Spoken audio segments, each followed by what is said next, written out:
Hello and welcome back दोस्तों।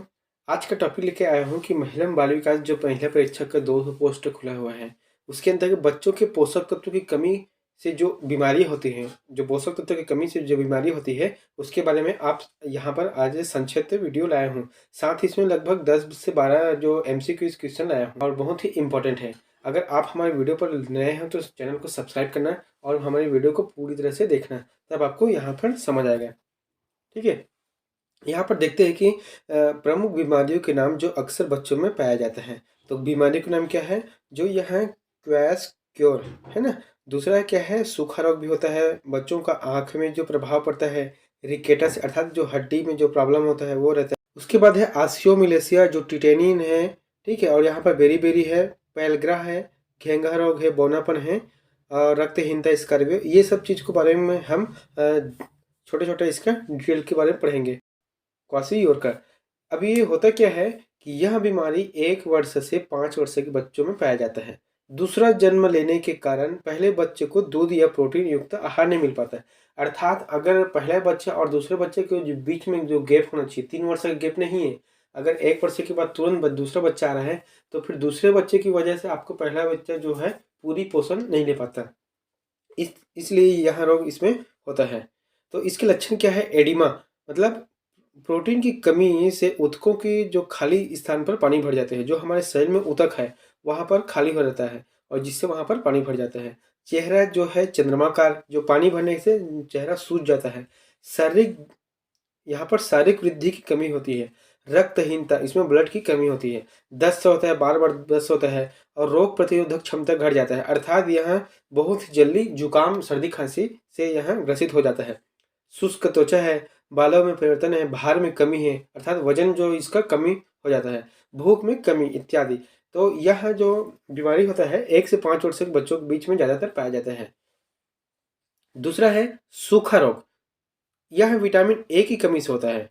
यह सबसे पहले आँखों पर विटामिन ए खासतौर पे आँखों पर ज़्यादातर प्रभावित करता है। इसमें कमी इसमें जो निम्न रोग है क्या-क्या हो सकते हैं इसमें?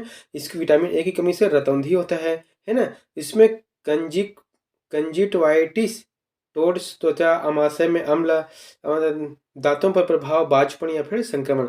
देखो, इसमें विटामिन ए की कमी से बहुत सारे रोग होते हैं, लेकिन सबसे ज़्यादा इम्पोर्टेंट है इसमें आँखों की जो समस्या होती है। एक तो दूर की चश्मा लग जाता है या फिर नज़दीक की चश्मा लग जाता है। यहाँ इसमें रतौंधी बोलते हैं इसको। उसके बाद बोलते हैं रिकेटस। रिकेटस यहाँ विटामिन डी की कमी के कारण होता है और सूर्य प्रकाश और मछली के तेल में मिलते हैं। देखो, विटामिन डी जो है अभी तक इसके कोई दवा नहीं, कोई आहार नहीं। इसका सिर्फ 2 ही स्रोत है, एक सूर्य प्रकाश है और दूसरा मछली का तेल है। दोनों में पाया जाता है। बहुत ही इम्पोर्टेंट है, याद रखना इसको। और उसके बाद इसमें क्या है कि नकनी जो टाँगों की अस्थियाँ जो कमज़ोर हो जाती है, जो टाँगों की अस्थियाँ कमज़ोर हो जाती है, इसलिए बच्चे का जो आप लोग देखना उसके जो पैर होते हैं थोड़ा-सा इस डिज़ाइन में हो जाता है, ठीक है? उसमें टेढ़ापन आ जाता है। कबूतर छाती, यानी कि उसका जो छाती है बहुत कमज़ोर हो जाता है, इसलिए वो जल्दी से झुक जाता है, ठीक है? उसके बाद है रेकेटिक माला, जो पसलियों में अनियमित रूप से फूल जाती है। माथे की जो अस्थिर बाहर आ जाती है, जैसे कि हम लोग देखते हैं कई लोगों के माथ उभरे हुए होते हैं, तो यह भी एक लक्षण है इसके।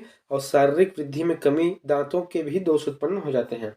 तो फिर क्या है, विटामिन डी की कमी से पूरी तरह से देखा जाए तो बच्चे पर पूरी तरह से ये बीमारी हावी रहता है।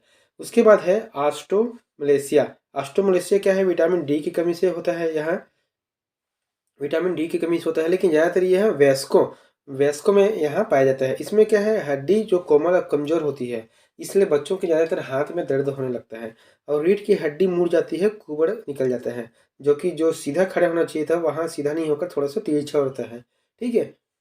तो यह होता है। उसके बाद आता है टिटोनी। यह रोग बच्चों में पाया जाता है विटामिन डी की कमी से, जो कैल्शियम का स्तर कम हो जाता है। कैल्शियम सबसे ज़्यादा किसके लिए ज़रूरी है? हमारे जो बोन्स है, जो हड्डी है, उसके लिए ज़रूरी है। लेकिन जब यही बीमारी मतलब इसमें जो जो पाया जाता है गुण विटामिन डी, वह नहीं होता है, तो फिर वहाँ हड्डी जो है कमज़ोर हो जाती है, जिससे अंगुलियों में कंपन और पूरे शरीर में ऐंठन की जो फीलिंग रहती है, जो ऐंठन रहता है, वहाँ इसमें दिखाई देता है। उसके बाद आता है ऑस्टियोपोरोसिस। यह वृद्धावस्था में कैल्शियम की कमी से होता है। जैसे कि आजकल टीवी में अधिकतर देखते हैं जो वृद्धावस्था के जो परिणाम क्या होता है, अधिकतर लोग झुक के चलते हैं और जो बूढ़े बूढ़ी हो जाते हैं वो लोग लाठी के सहारे लग चढ़ते हैं। तो यही एक वजह है जिसकी कमी से कैल्शियम निकल कर रक्त में जाने लगता है और अस्थियां छिद्रमय भूरी भूरी हो जाती है। जो हड्डी होते हैं बहुत छिद्र छिद्र हो जाते हैं और क्या होता है जो सफ़ेद रहते हैं वो भूरी भूरी हो जाते हैं। ठीक है, इसके बाद आता है बेरी बेरी। यह विटामिन ए की कमी से होता है, जो थायमीन की कमी से होता है। इसमें दो प्रकार के होते हैं। कौन से? शैशव बेरी बेरी, अर्थात एक निश्चित उम्र शैशव अवस्था में होता है। जो इसमें क्या प्रभाव पड़ता है कि गर्भावस्था या स्तनपान अथवा जब स्त्री के आहार में B1 की कमी हो जाती है तो बच्चों में निम्नलिखित लक्षण दिखाई देते हैं। जैसे कि यहाँ तो बच्चों में ही पाया जाता है लेकिन डायरेक्ट माता की वजह से पाया जाता है। कैसे? इसमें आप देख सकते हो कि जैसे कि कब्ज है, वमन है, अतिसार है, शरीर में एडिमा है, हृदय का आकार बढ़ना, सांस लेने में तकलीफ, बच्चों में नीला पड़ जाना जो कि मौत के एक वजह बन सकता है। तो यह एक स्त्री के माध्यम उसकी माँ के माध्यम से स्तनपान के माध्यम से यहाँ होता है जो कि इसे बेरी बेरी कहा जाता है। यहाँ एक और इसमें वयस्कों के लिए बेरी बेरी, यह दो प्रकार के होते हैं। पहला क्या है? सूखी बेरी और दूसरा गेरी बेरी। गीली बेरी यह जो है शरीर में पानी की कमी से होता है। जो लोग पानी कम पीते हैं वो उन लोगों के लिए यह बीमारी जो है, जो लोग पानी कम पीते हैं वह इन लोगों जो लोग पानी कम पीते हैं वह इन बीमारियों का शिकार ज़्यादातर होते हैं। उसके बाद आता है घेंघा रोग। घेंघा रोग अधिकतर हमने सुना है कि आयोडीन की कमी से होता है। तो फिर आयोडीन की कमी से थायरॉक्सिन का स्त्राव होने लगता है जिसकी वजह से अधिक मात्रा में उत्पन्न होने के लिए ग्रंथि को अधिक कार्य करना पड़ता है।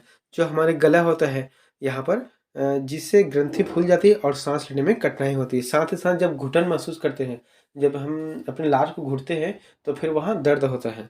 तो यह भी एक घेंघा रोग जो होता है बच्चों में पाया जाता है। उसके बाद है बौनापन। आयोडीन की कमी से बच्चों का विकास रुक जाता है। इसमें मोटा जिसे मोटी खुरदरी और झुर्रीदार हो जाते हैं। साथ ही होठ मोटे हो जाते हैं और जीभ बाहर निकल जाता है जिससे कद का है बौना हो जाता है, जिसको हम बौना बोलते हैं। तो यह भी एक आयोडीन की कमी से होता है। उसके बाद आता है मिक्स सोडिया। यह वयस्कों में थायराइड की कमी से होता है। देख, अभी तक बच्चों में होना था, अब वयस्क है, वयस्कों में पाया जाता है। तो यह मिक्सोडिया रोग कहा जाता है। रोगी का चेहरा भावहीन हो जाता है, एकदम उदासी उदासी उसका चेहरा हमेशा हीन भावना की तरफ से उसको दिखता है। तो रोगी आलसी और सुस्त रहता है, वह हमेशा सुस्ती और आलसी रहता है। कैसे सुस्ती आलसी रहेगा? क्योंकि उसके शरीर में जो पोषक तत्व विटामिन पाया जाना चाहिए था वहाँ उसमें नहीं होता है, इसलिए वहाँ कमजोर हो जाता है। उसके बाद आता है रक्तहीनता।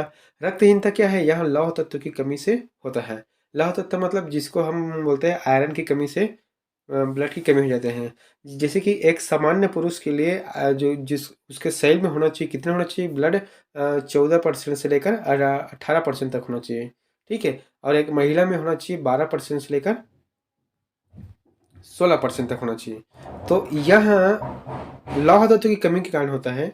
इसका लक्षण क्या है कि थकावट, कमजोरी, आंखों के नीचे का जो रंग है वह काला हो जाता है, चमकहीन त्वचा, सांस फूलना, भूख कम लगना या फिर जल्दी से कमजोर हो जाना, ये सब चीज़ रक्तहीनता की कमी है जिसको एक तरह से एनीमिया भी बोल सकते हैं। ठीक है, इसके बाद आता है स्कर्वी। विटामिन सी की कमी से, विटामिन सी अर्थात किसमें पाया जाता है? विटामिन सी जो खट्टे पदार्थ होता है उसमें विटामिन सी पाया जाता है।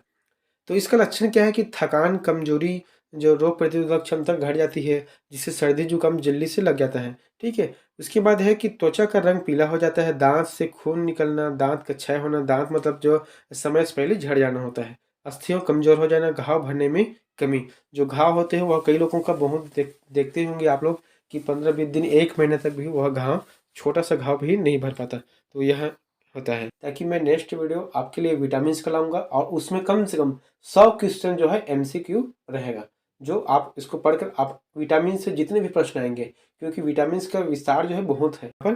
तो मैं जैसे बताऊंगा तो आप इसको वीडियो को पॉज कर लेना, फिर इसके बारे में देखते रहना। ठीक है, पहला क्वेश्चन है कि विटामिन ए की कमी से कौन सा रोग होता है? चलो बताओ, इसमें फटाफट बताना है आप लोग। विटामिन ए की कमी से क्या रोग होता है? रतौंधी रोग होता है। ठीक है, विटामिन ए की कमी से रतौंधी रोग होता है। स्कर्वी रोग किसके कमी के कारण होता है? जो स्कर्वी रोग होता है विटामिन सी की कमी से कारण होता है। विटामिन सी किसमें पाया जाता है? खट्टे पदार्थ में, यहाँ हमारे शरीर में बहुत जरूरी है। उसके बाद है रक्तहीनता के लक्षण, अर्थात बोलते हैं कि एनीमिया के लक्षण क्या है? मतलब हम कैसे जान सकते हैं कि एनीमिया इसको है या रक्तहीनता है? तो थकावट लगना, बी है सांस फूलना, सी है भूख कम लगना, या इनमें से सभी। तो इसका आंसर हो जाएगा इनमें से सभी। बौनापन किस विटामिन की कमी के कारण होता है? विटामिन ए की कमी, आयोडीन की कमी, विटामिन सी की कमी, विटामिन के की कमी। यह होता है आयोडीन की कमी से होता है। ठीक है। उसके बाद होगा कि आयोडीन की कमी से घेंघा रोग होता है, इसके लक्षण क्या है? अगर घेंघा रोग हो जाता है तो इसके लक्षण क्या है? गले का आकार बढ़ना, ये भी ठीक है। सांस लेने में तकलीफ, ये भी ठीक है। गले में दर्द, ये भी ठीक है। तो हम कह सकते हैं कि यहाँ तीनों सही हैं। ठीक है। उसके बाद छठवां क्वेश्चन आता है कि विटामिन डी की कमी से कौन सा रोग होता है? विटामिन डी की कमी को बताया था कि विटामिन डी सिर्फ सूर्य प्रकाश है और जो है मछली का तेल, ये दो चीज़ से आपको प्राप्त होता है। तो यह ज़रूरी है हमारे शरीर में जो हड्डी पाए जाते हैं उसको मजबूत बनाने के लिए। तो फिर इसका आंसर हो जाएगा कि यह रोग बच्चों में पाए जाते हैं। एकदम सही बात है। हड्डी रोग, हड्डी कमज़ोर व कोमल हो जाती है, ये भी सही है। और शरीर का ऐंठन, मतलब कह सकते हैं कि विटामिन डी से इन सभी जो लक्षण हैं वह पाए जाते हैं। उसके बाद सातवें क्वेश्चन है, ये रिकेटस की कमी से कमी के कारण क्या है? रिकेटस किसके कमी के कारण होता है? रिकेटस विटामिन डी के कारण जो कमी रहता है उसके कारण होता है। इसका नेक्स्ट क्वेश्चन देखते हैं आठवां, एनीमिया रोग दूर करने के लिए क्या आहार लेना चाहिए? पालक की सब्जी, प्रोटीन युक्त दाल, दूध, इनमें से सभी। तो ये जो यहाँ पर लिखा है तीनों, ये इनमें से सभी तीनों सही है। विटामिन के, विटामिन के जो विटामिन के बोलते हैं, है ना, विटामिन के की कमी से क्या होता है? मतलब कौन सा रोग होता है? तो विटामिन के की कमी से क्या है? रक्त का थक्का ना बढ़ना, एकदम सही बात है। जल्दी घाव ना भरना, ये भी सही है। दोनों सत्य है, दोनों असत्य हैं। तो फिर इसमें क्या है? सी नंबर, दोनों सत्य है, ये गलत हो जाएगा क्योंकि दोनों सही हैं। उसके बाद विटामिन ए का रासायनिक नाम क्या है? विटामिन ए का रासायनिक नाम है रेटिनॉल। यह वेरी वेरी इंपॉर्टेंट है क्योंकि कभी भी एग्जाम में ज़्यादातर यही पूछते हैं कि विटामिन ए, विटामिन बी 1 2 3 जो 12 है, विटामिन के, विटामिन डी, ये सब का रासायनिक नाम आपको याद करूंगा मैं नेक्स्ट वीडियो में। तो विटामिन ए का रासायनिक नाम है रेटिनॉल होता है। और विटामिन डी का जो रासायनिक नाम क्या है? विटामिन डी का रासायनिक नाम है क्रिस्फेरॉल। क्रिस्फेरॉल जो कि सूर्य प्रकाश और मछली में, मछली के तेल में पाया जाता है। उसके बाद 12वां क्वेश्चन है, विटामिन डी कहाँ से प्राप्त कर सकते हैं? तो यहाँ पहले बता चुका हूँ कि विटामिन डी प्रोटीन युक्त आहार से नहीं होता, ये भी गलत हो गए और ये भी गलत हो गए। तो कुल मिलाकर देखिए तो सूर्य प्रकाश से ही विटामिन डी प्राप्त कर सकते हैं। दोस्तों ये तो था हमारा बच्चों में जो पोषक तत्वों से कमी के कारण जो होने वाली बीमारियां हैं उसके बारे में